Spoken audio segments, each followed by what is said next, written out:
Honourable Member, you may continue. Chair of Chairs, Minister, Deputy Ministers of Higher Education and Training, members of the House, distinguished guests, and fellow South African engaging in this crucial debate through broadcast and digital platforms, I greet you all.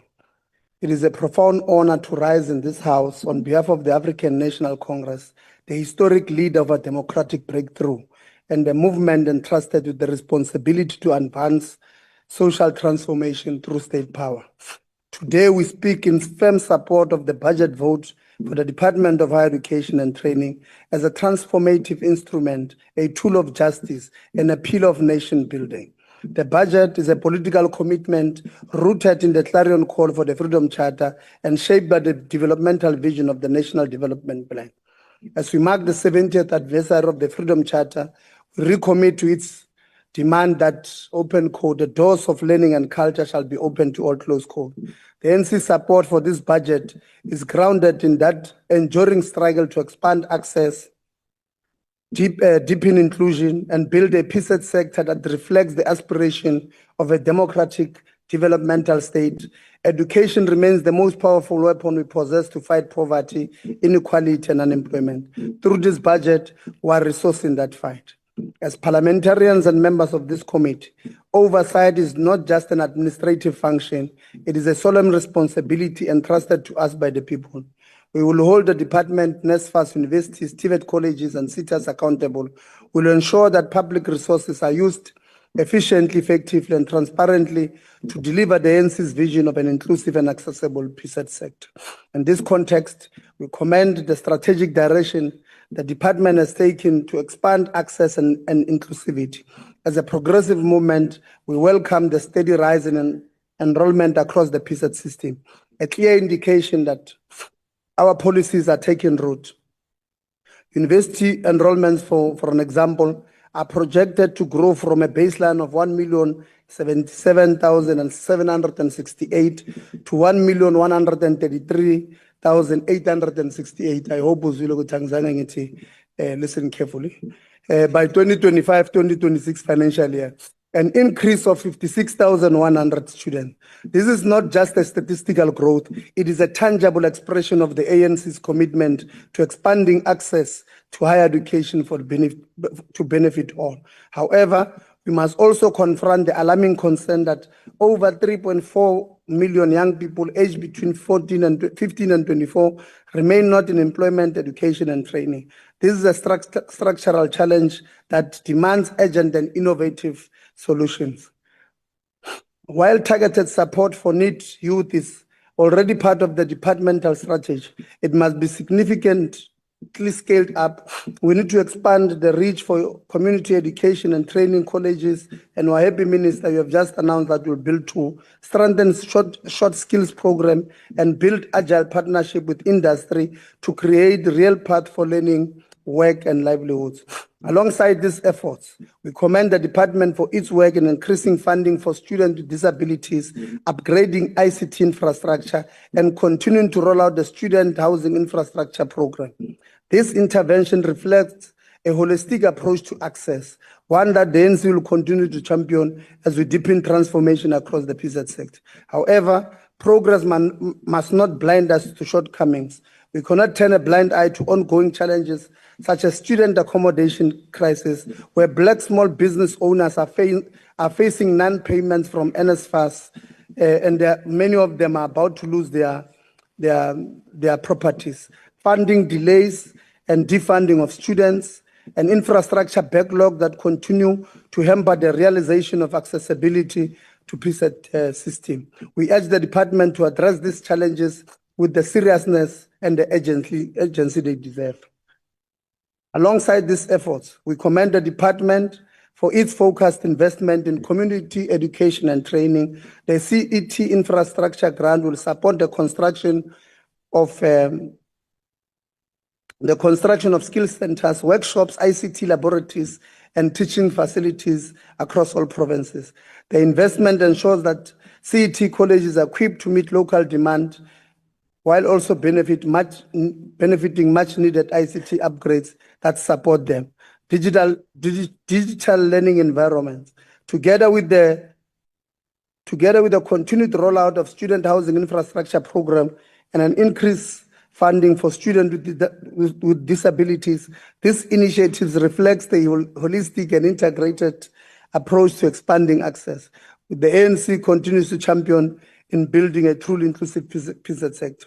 The numbers reaffirm this progress, with over 274,000 TVET college students funded through NSFAS bursaries in the baseline year, with a projected 269,314 students supported in the 25-26 financial year, and a target of over 300,000 in the outer years. On the university front, the NSFAS loan scheme aimed at the missing middle will reach 11,000 students annually. These interventions are instruments of social justice and redress, made possible by an ANC-led government which prioritizes the need of the people. The current budget allocation must be scrutinized for how it supports transformation and equity, especially for historically disadvantaged students and institutions. Annual performance plans from the department and all these entities must be realistic, must be achievable, and must be aligned with available resources. We cannot afford a disconnect between policy ambition and budget realities. Our people deserve results, not excuses. Furthermore, the department commitment to multilingualism must be strengthened and expanded. Yeah, listen carefully. Education must embrace the linguistic diversity of our people, diversity of our country, to improve learning outcomes and ensure that no learner is left behind due to language barriers. A notable example in the collaboration between DHED and UNISA through Language Development Plan, which support pilot programs in indigenous languages aimed at improving student comprehension in their mother tongue. This initiative showcased through recent listen carefully again, multilingualism, roadshows in provinces such as Mpumalanga, the Western Cape and Northwest, reflect a practical step towards equalizing all official languages in teaching, learning, research, and support. The task before us is clear: to advance social transformation through a PZ sector is truly inclusive and accessible to all. This committee, as parliamentarians and custodians of the people's mandate, must exercise robust oversight to ensure that the department delivers on its mandate and that every rand spent contributes to transformation of life. The NC leads this fight with courage, discipline, and vision. We owe it to the generation much before us and the millions of South Africans who look to us with hope. Together, we will open doors wider and keep them open, not just in policy, but in practice. To the people of South Africa, as we present this budget today for consideration, I ask you to listen and listen very carefully. I ask you to watch and watch very carefully. To those who will not be supporting this budget, many of them have already indicated that they are going to reject this budget on the basis that they do not believe that the minister should be a minister today, which is a very skewed reasoning. We want you to listen to them. When they reject this budget, we want you to remind them that they will literally be saying all poor students who are receiving NSFAS bursaries, all poor students who are getting their allowances must go home, sleep hungry, and not have a place to stay. This is what they will be saying to you. They will be saying to you, all small businesses in the sector who are providing accommodation to our students must close down. They must be saying all the owners of these properties must lose their properties. They will be saying all workers in our universities, our TVET colleges, and everywhere else must go home because those universities and TVET colleges must close down. When you vote in 2026, we are asking you to remember them, because that is what they will be saying. They will be saying to you, your poor child must not go to school, must not go to university because they have a problem with the minister. That is what they will be saying. When you vote next year, when you register to vote for next year, remember them because they are betraying your children. Thank you very much. Thank you, Honorable Member. The next speaker is the Honorable Sizane. Sizane.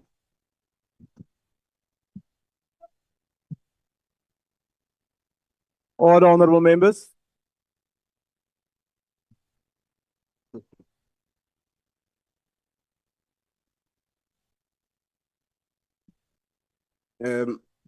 Angibingelele kuwe sihlalo, ngibingelela amalungu eParliament, ngibingelela abantu base-South Africa. Njengomkhonto wesizwe party sifuna ukubeka kucaca ukuthi sifuna imfundo yamahala engezukugcina kuphela kwa-undergraduate level but ezofika ku-postgrad level. As umkhonto wesizwe party, we call for free, quality and decolonized education, which is why we unequivocally reject budget vote 17. We further reject this budget on the basis that we do not have the confidence in the ministry and certainly not in the accounting officer in the form of the DG, who is alleged of gross misconduct, fraud and corruption, yet the minister fails to suspend or even investigate him. So we're not rejecting this budget because of all the things that you are claiming, Chairperson. We reject it because we do not have confidence in the ministry and the department to oversee this budget. The 2025 APP budget vote stands as a cold, indifferent document that dares to speak of plans and progress, yet it is shamefully silent on the agony of thousands of students whose futures hang in limbo. Nowhere does it mention the sons and daughters who have labored through years of study only to find their certificates withheld, their dreams imprisoned behind unpaid fees. It is silent and criminally silent on the settling of historical debt that shackles the poor of our youth, the forgotten souls who have fallen through the cracks as the so-called missing middle. Today, as I speak to you, there are students sitting at home, degrees earned but worthless in their hands, not because they lack ambition, not because they refuse to pay, but because they simply cannot afford it. It is silent and criminally silent.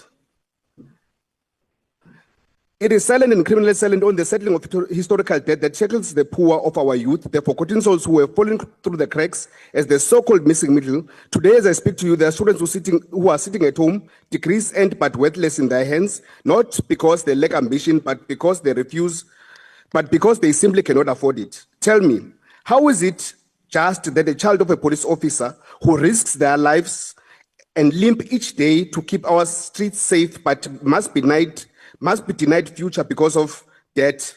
How is it right that a child of a nurse who attends to the sick and broken in the dead of the night is locked out of progress because of fees? How can it be that a child of a social worker who fights tirelessly to mend the woods of society cannot claim the price of education because the price is too high? And how is it in a country that calls itself free, does a child of a teacher, the mother of all professions, sit at home, degree withheld simply because their parents cannot pay? Or in a worst case scenario, they are financially excluded. These are families who sacrifice their lives, time, and service to this nation. Yet they are punished by a cold arithmetic of this NSFAS cap, trapped in a system that tells them that you earn too much to help, but too little to pay. So we must rise and ask, does this budget really and truly serve the marginalized and the working class and the poor? Or is it merely a ledger of numbers, blind to the tears, the pain, and suffocated potential of those whose only crime is to be born into poverty? We demand a budget that speaks the language of justice, of transformation, and of humanity. Until then, we refuse to be silent. We refuse to be silent while the youth of this country are sacrificed to corruption, mismanagement. We cannot ignore the scandal consuming the National Skills Fund. The Auditor General has exposed nearly 5 billion unaccounted for, money stolen from our unemployed youth and working class desperate for skills. This is not just mismanagement, it is an economic violence. Yet this budget proposes more pouring billions into the NSF, despite the crisis of mismanagement and underspending of 3.7 billion last year alone. How can we trust an institution that cannot spend its funds effectively or even account for billions that have been lost? Let's address the issue of NSFAS, a program that is supposed to be a powerful lifeline for the disadvantaged, whilst we are still in pursuit of free, quality, decolonized education. However, instead, it was developed into a catastrophe of mismanagement.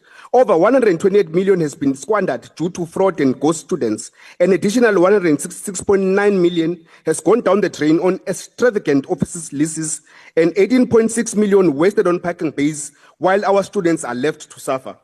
In 2024, the direct payment system failed drastically, forcing thousands of our students into homelessness, hunger, preventing them from purchasing textbooks or even basic sanitary products. The MK party demands that the NSF, the NSFAS be dismantled and rebuilt from ground up. Enough is enough. The betrayal of the poor must end. Thank you very much. Thank you, Honourable Member. The next speaker is the Honourable Maseko.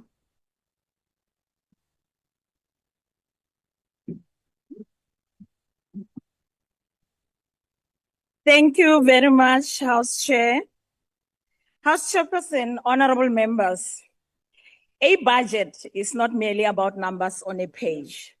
It is a declaration of intent. It is a moral document. It speaks to what a government values and what it doesn't. The Department of Higher Education and Training claims to prioritize quality education, equity, and excellence. Yet under the current minister, these values are just empty slogans, not guiding principles. We are not here today to debate technical estimates. We are here because the very integrity of our higher education system is being systematically eroded by incompetence, deception, and the unchecked abuse of power. The minister has repeatedly given conflicting representations to this House. She told Parliament that an independent panel oversaw the appointment of key SETA board members. Yet the very individuals named as chairs of that process, including Advocate Terry Mutau, has publicly disassociated themselves from any involvement. That is not miscommunication. House Chairperson, that is deliberate manufacturing of the facts. It is a deception with consequences. Today, public confidence in the SETAs, those very institutions meant to train, upskill, and empower our youth, lies in tatters. Politically connected individuals and ANC insiders have been gifted board seats not based on merit but on patronage. A jobs factory for comrades while millions of young sit unemployed, untrained, and forgotten. The road does not stop at the sitters. Despite the minister's empty assurances, NSFAS remains a disaster. Students have gone months without allowances. Appeals are backlogged. Bursary guidelines are issued late. And now we learn that about 27,000 students may be defunded even after they have been admitted, housed, and taught. What kind of minister punishes students for her own failures? What kind of minister speaks of hope while gutting the very mechanisms that offer it? This budget cuts infrastructure grants to TVET and university sectors while ballooning administrative costs. Colleges serving poor, rural, out-of-school youth receives just 2.2% of the department's budget. Meanwhile, consultants walk away with a whooping 22.8 million rand in advisory fees. A department that cannot even spend its allocated infrastructure grants now wants to advise itself on how to spend more. We are told that the department will deliver a just energy transition.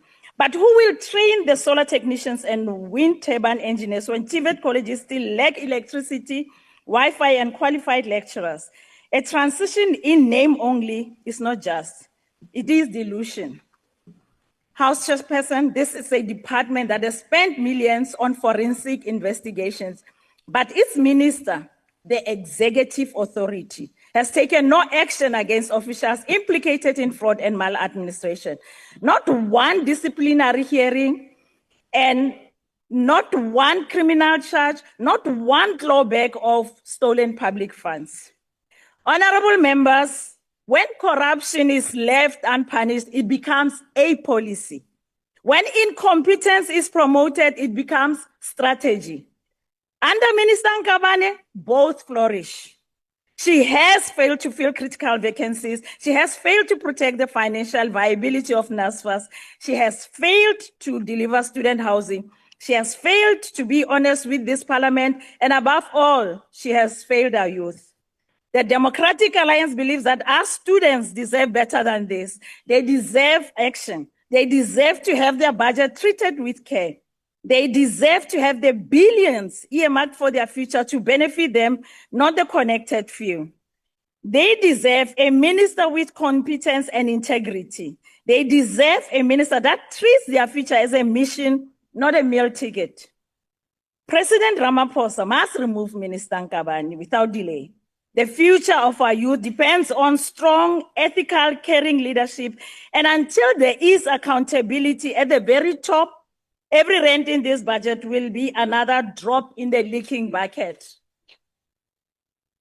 Honorable members, this budget, if implemented by an Honorable ethical, member, your time is now and expired. trustworthy Thank you. minister, but to raise the future of our youth in the hands of this compromise Honorable member, your time has will be expired. to pay. I thank you. Thank you.